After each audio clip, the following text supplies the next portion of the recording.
आरसा महानगर वार्ता। पुण्यातील पाषाण येथील प्रादेशिक पासपोर्ट कार्यालयासह रेल्वे स्टेशन परिसरातील जीपीओ पोस्ट ऑफिस बॉम्बने उडवून देण्याची धमकी देण्यात आली आहे। धमकीचा ईमेल मिळताच पुणे पोलीस बॉम्ब शोधक आणि नाशक पथक म्हणजेच बीडीडीएस आणि इतर सुरक्षा यंत्रणांनी तातडीने दोन्ही घटनास्थळी धाव घेतली आहे। बीडीडीएसच्या पथकाने पासपोर्ट कार्यालय आणि जीपीओ इमारतीमधील प्रत्येक मजला, प्रवेशद्वार, पार्किंग परिसर आणि सर्व संवेदनशील ठिकाणांची अत्यंत बारकाईने आणि कसून तपासणी केली आहे। पण सुदैवाने या प्राथमिक तपासणीत दोन्ही ठिकाणी कोणतीही संशयास्पद वस्तू अथवा स्फोटक साहित्य आढळून आलेले नाही। त्यामुळे पोलीस प्रशासन आणि नागरिकांनी सुटकेचा निश्वास सोडला आहे। या प्रकरणी आता बाणेर पोलीस ठाण्यात रीतसर तक्रार दाखल करण्यात आली आहे।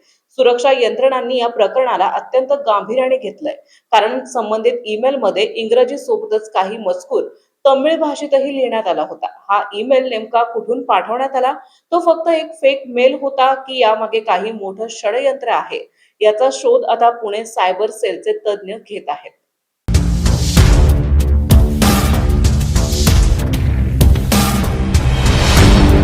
तुमच्या शहराचा आरसा महानगर वार्ता।